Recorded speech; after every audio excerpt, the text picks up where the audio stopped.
네, 정리하자면 자산 규모가 2조 원이 넘으면 이들을 산업자본이라고 부르고 산업자본은 은행을 가질 수 없는 게 대한민국의 법이라는 거죠. 그렇습니다. 흔히 금산분리 또는 은산분리라고 부르는 바로 그 법입니다. 네, 그런데 론스타는 이 금산분리 법이 존재함에도 불구하고 또 산업자본이었는데도 은행을 인수할 수 있었던 거고요. 그렇습니다. 절대 권력이라는 삼성조차 이루지 못한 것이 은행이었습니다.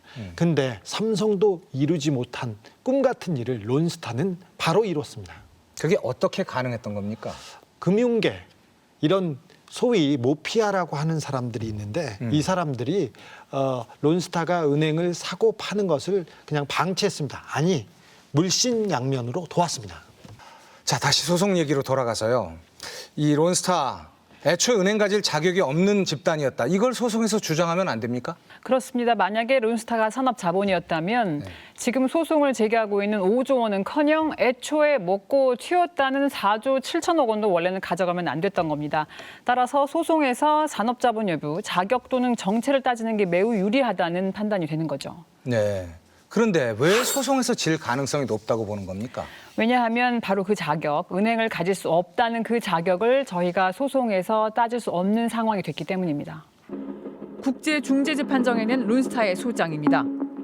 7조. 한국법상 금융위원회는 산업자본이 아니어야 은행 인수를 허락하는데 우리는 허락을 받았다. 13조. 금융위는 처음부터 계속 론스타가 산업자본이 아니라고 인정했다. 16조. 금융위는 2011년 론스타가 산업자본이 아니라고 다시 한번 확인했다. 소장을 통해 론스타는 애초 자격 미달인 자신들에게 은행을 사고 팔게 허가해 준 건 한국 정부라는 점을 강조하고 있습니다. 결론적으로 금융위원회는 지금까지 확인된 자료와 증거만으로는 론스타 펀드4가 은행법상 비금융 주력자에 해당한다고 보기는 어렵다고 판단했습니다. 산업자본이니까 얘네가 우리도 실수했고 얘는 사실 얘네가 근거 자료를 미비했고 그래서 얘네는 애초에 자격이 없었어. 우리는 없었던 일을 돌리자라고 왜 못했던 거예요? 그러면 론스타 가만히 있겠어요? 야, 너 니네 옛날부터 다 알고 있었던 거 아니야. 근데 도장 찍어줬잖아. 나는 도둑놈은 도둑놈이지만 옆에 망보는 경찰관이 이 집 담 넘어도 된다고 그랬어. 그래서 나 담 넘은 거야. 근데 도둑이 담 넘어서 물건 훔쳤다고 왜 지금 와서 내 뺨을 때려. 경찰관 네가 나보고 담 넘으라고 그래놓고 너랑 나랑 같이 죽자. 죽을래면. 이렇게 되는 거예요. 비유적으로 말하면. 네, 마지막 인터뷰 정말 귀에 쏙쏙 들어오는 그런 비유였던 것 같습니다. 금융위는 도대체 왜 그랬을까요?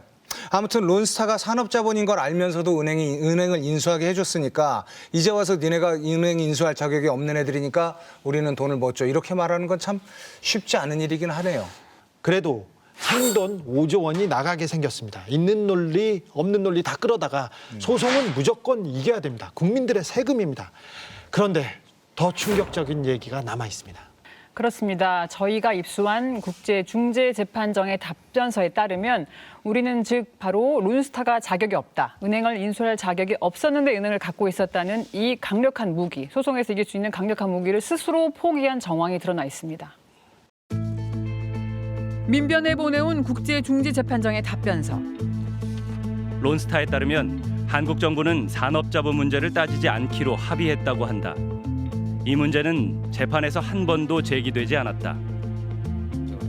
론스타의 최대 약점, 즉 론스타가 산업자본이어서 당초 외환은행 주주가 될 자격이 없었다는 문제를 재판에서 다루지 않기로 한국과 론스타가 합의했다는 겁니다. 누가 왜 이런 결정을 내렸는지 한국 정부를 대표해 소송을 대리하고 있는 법무부의 답변을 요청했습니다. 비금융 주력자 지위는 논의하지 않기로 했다는 게 맞는 건지. 관계부처들은 혹시라도 이게 또 오해를 살까봐 많이 조심스러운 입장이신 것 같고요. 지금은 자세한 그 내막이나 그 이유 이런 거를 조금 말씀을 드리기가 좀 어렵다. 더 큰 문제는 재판 결과 천문학적인 세금이 나가는 상황이 돼도 국민들은 내가 낸 세금이 론스타에게 얼마나 나가는지 모를 수도 있다는 겁니다. 현재로선 우리 정부가 재판 결과를 국민들에게 알릴 계획이 없기 때문입니다.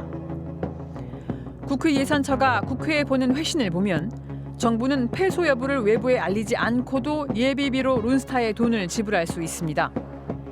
이 경우 국회에서도 사전에는 알 수가 없고 사후 승인만 가능하다고 되어 있습니다. 국회에서조차 돈이 론스타에게 넘어가도 돈을 다 지급하고 난 다음에야 얼마를 줬는지 알게 된다는 뜻입니다. 아, 정말 답답한 마음을 떨칠 길이 없네요. 천문학적인 국민 세금이 나갈 수도 있는 이 소송. 그런데 이 소송의 디테일에 대해서 왜 우리는 지금까지 아무것도 몰랐던 걸까요? 소송과 관련해서는 일체 비밀로 해야 된다는 약정이 있었습니다. 그렇습니다. 저희가 오늘 입수해서 보여드린 이 자료가 사실상 외부에 나온 유일한 문건입니다. 혈세 5조가 걸려 있는데도 비밀이라. 만약 소송이 져서 5조 원이 나갔다고 하더라도 국민들은 모를 수 있다는 얘기네요. 그렇죠. 국민들에게 알릴지 말지 사실은 이것도 아직 결정되지 않았습니다. 말씀하신 대로 소송에 져서 돈을 물게 된다 하더라도 결국 국민들이 모른 채 슬쩍 넘어갈 수 있는 상황인 것이죠. 이상하죠? 론스타와 관련해서는 정부가 입이 없습니다. 다 쉬쉬하고 피하려고만 합니다. 문제는 우리 세금이 지금도 나가고 있다는 겁니다. 지금 론스타하고 소송하는데 천문학적인 돈을 퍼붓고 있습니다. 얼마나 나갔나요? 지금까지 소송에 든 비용만 400억 원입니다. 아, 그 400억도 국민 세금 아닙니까? 그렇습니다. 제 돈입니다. 아, 제 돈이기도 하죠. 여러분의 돈입니다. 네. 그래서 세간에서는 론스타 소송을 대리하고 있는 변호사들만 떼돈을 벌고 있다는 소문까지 나고 있습니다. 정말 화가 납니다. 하나입니다. 그런데 이 사태를 지금까지 끌고 온 사람은 누굽니까? 어떤 사람들입니까? 이 사람들 책임져야 하지 않습니까? 그렇습니다. 그래서 저희는 지금까지 이 사태가 여기까지 오게 된 데에 길목길목마다 일조한 그 담당자들을 찾아서 추가 취재해 다음에 보여드리겠습니다. 네. 18세기 독일의 심리학자 리히텐베르크는 이렇게 말했습니다. 나는 신문을 모아 책처럼 읽고 분석해 보았다. 여기에는 대략 50%가량의 잘못된 희망과 47%의 그릇된 예언, 그리고 3%의 진실만이 있었을 뿐이다. 자, 이 말 우리가 지금 살고 있는 21세기에도 해당되는 말 아닐까요? 독일의 심리학자가 2018년 대한민국에 왔다면 이렇게 말했을 겁니다.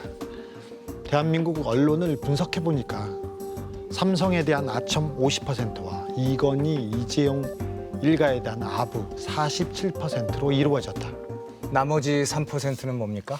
삼성의 눈으로 세상을 보는 언론 말고 진실을 쫓고 정의를 위해서 가는 기자들이 분명 존재합니다. 그 기자들이 바로 3%라고 할 수 있겠죠. 저희도 양심을 지키고 진실과 정의만을 쫓겠습니다.